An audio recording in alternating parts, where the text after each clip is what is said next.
तो आज का हमारा प्रश्न है कि सफलता कैसे प्राप्त करें, सफलता के क्या सूत्र हैं। तो देखिए, सफलता के बारे में जो लोगों की धारणा है, जो लोगों की समझ है, सारी परेशानी, सारा प्रॉब्लम यहीं पर है। क्योंकि लोग सफलता के बारे में ये समझते हैं कि धन, बल, पद को प्राप्त कर लेना ही सफलता है। लेकिन अगर धन, बल, पद को ही प्राप्त कर लेना सफलता है तो महात्मा बुद्ध अपने 8 साल के बच्चे को साधु क्यों बना दिए? यही नहीं, अपने पत्नी को उन्होंने उसको भी जो है भिक्षुणी बना दिए, यानी साधुइन बना दिए। यही नहीं, उनके शरण में अच्छा आदमी, बुरा आदमी, बड़ा आदमी, छोटा आदमी, ऐसा आदमी, वैसा आदमी जो भी आया, सबको उन्होंने भिक्षु बना दिया, साधु बना दिया। करीब 20,000 चेला बनाए थे। क्यों? वो भी जो है धन कमाने के लिए, बल को प्राप्त करने के लिए, पद को प्राप्त करने के लिए उन्हें समझाना चाहिए, बताना चाहिए। क्यों नहीं बताए? क्योंकि ये जो सांसारिक उन्नति है, धन, बल, पद वाला जो उन्नति है, ये जो सफलता है, ये असली सफलता है ही नहीं। असली सफलता है आध्यात्मिक सफलता, योग में सफलता, भक्ति में सफलता। ये सब पर्यायवाची शब्द हैं, अलग अलग शब्द हैं, लेकिन इनका अर्थ एक ही होता है। जो अध्यात्म है वही भजन है, वही भक्ति है, वही योग है। ये अलग अलग नहीं है, इसे आप अलग अलग नहीं समझना। अलग अलग समय पे अलग अलग साधुओं ने, अलग अलग महापुरुषों ने इसको अलग अलग नाम दिया, पर ये अलग अलग है नहीं। तो देखिए, आध्यात्मिक उन्नति, योग में उन्नति, यही आपकी असली सफलता है। भगवान श्री कृष्ण भी गीता में यही बोल रहे हैं, बुद्ध युक्तो जहां तीहि उभे सुकृत दुष्कृताम और तस्माद् होगा युजयस्व योगः कर्मसु कौशलम। उन्होंने कहा, योग ही सारा कार्य कौशल है। योग में आप कितना कुशल हो, यही आपकी कुशलता है। योग में आप कितना सफल हो, यही आपकी सफलता है। ऐसा बोल रहे भगवान श्री कृष्ण गीता में। तो आप बोलेंगे किसे? आप व्यवहारिक रूप से समझाइए।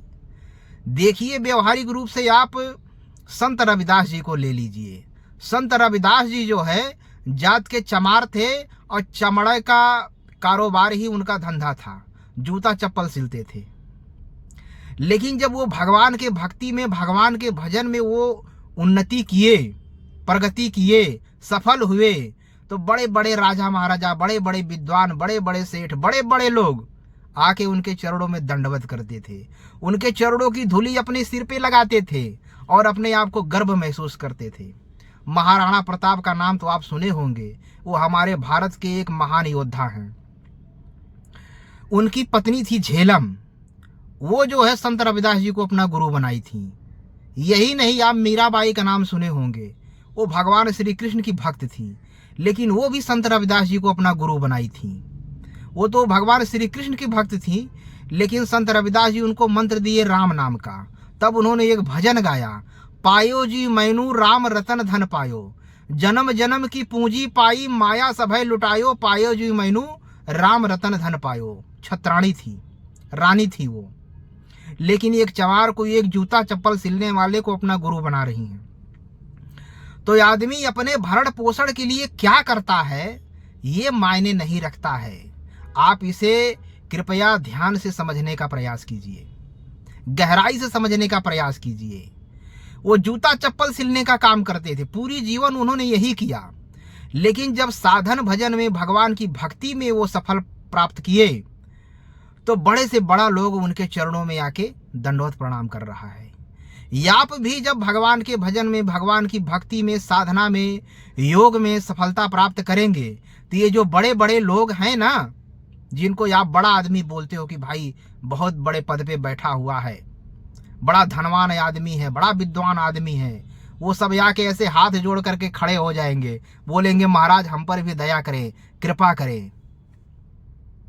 क्योंकि असली सफलता आध्यात्मिक सफलता है। अपने आत्मा का उद्धार ही आपकी असली सफलता है। मनुष्य का जीवन आपको क्यों मिला है?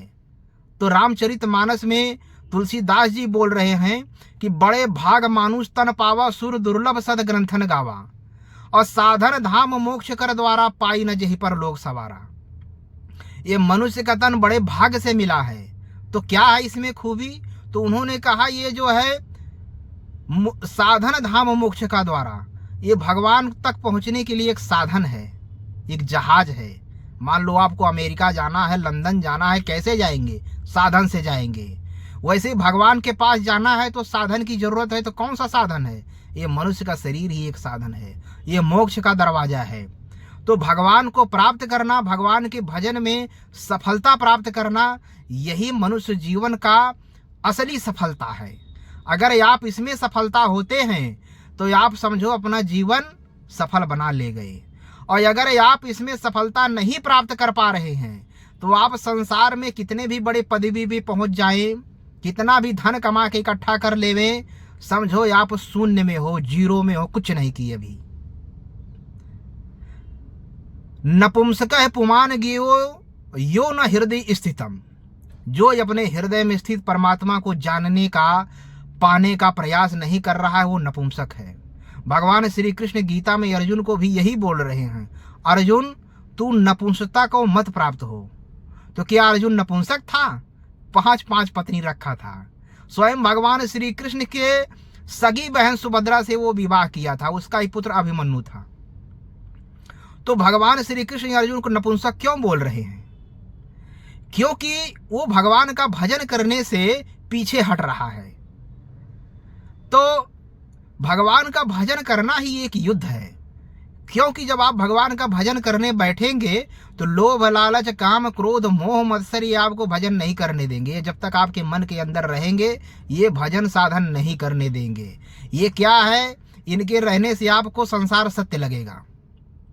तो लोभ, लालच, काम, क्रोध, मोह, मत्सर ये जो है शत्रु हैं आपके।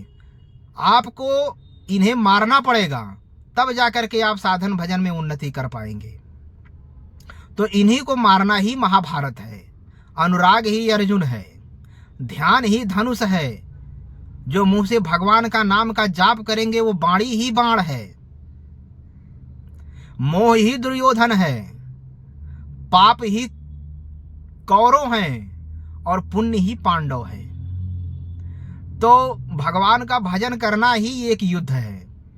भगवान श्री कृष्ण वहां कोई आदमी को मारने के लिए युद्ध नहीं लड़वा रहे हैं। वो आदमी को मार करके कहीं भगवान आज तक किसी ने पाया है? जिसने भी भगवान को पाया भजन करके पाया, साधन करके पाया। तो आपको साधन भजन में उन्नत होना है, साधन भजन में आपको सफलता प्राप्त करना है। यही आपकी असली सफलता है। और अगर आप इसमें सफल हो गए तो समझो आप का मानव जीवन सार्थक हो गया। और अगर आप इसमें सफल नहीं हो पाए तो सांसारिक रूप से आप कितने भी उन्नति हो जाएं, समझो आप कुछ नहीं हुए, आप जीरो हैं। तो सफलता कैसे प्राप्त करें? तो इसके बारे में बस इतना है कि आप भगवान के नाम का श्रद्धा से, समर्पण से, तत्परता से जाप कीजिए। नाम जपंते नाम रटंते सो प्रगटत जिम मोल रतनते। भगवान का नाम जपोगे तो धीरे धीरे भगवान कोई दूर और दुर्लभ नहीं है। ईश्वर सर्वभूतानाम हृदय से अर्जुन तिष्ठति। भगवान आपका हृदय में ही है, आपके मन के अंदर ही है, आपके श्वास के अंदर ही है। जब उनके नाम का जाप करेंगे श्रद्धा से, समर्पण से, तत्परता से, नेम टेम से, तो जानने में आ जाएंगे। वो दूर और दुर्लभ थोड़ी हैं कि वो जानने में नहीं आएंगे। आप श्रद्धा, समर्पण से, तत्परता से लग करके तो देखिए, थोड़े ही दिन में आपको अनुभव होने लगेगा। तो अध्यात्म की जो उन्नति है, अध्यात्म की जो सफलता है, यही असली सफलता है। और इसे हर आदमी कर सकता है। शरीर पे एक कपड़ा ना हो, रहने के लिए घर नहीं है, खाने के लिए ठिकाना नहीं है, इसमें करने में लगता क्या है? कुछ नहीं लगता है। केवल मुंह से भगवान का नाम जपना है, श्रद्धा से, समर्पण से, तत्परता से। फिरत स्नेह मगन सुख अपने और नाम प्रसाद सोच नहीं सपने। केवल भगवान का नाम के सहारे ही साधु लोग मगन होके, निश्चिंत होके, निर्भय होकर के और संसार में विचरण करते हैं। तो सफलता कैसे प्राप्त करें ये आपको आज पता चल गया होगा।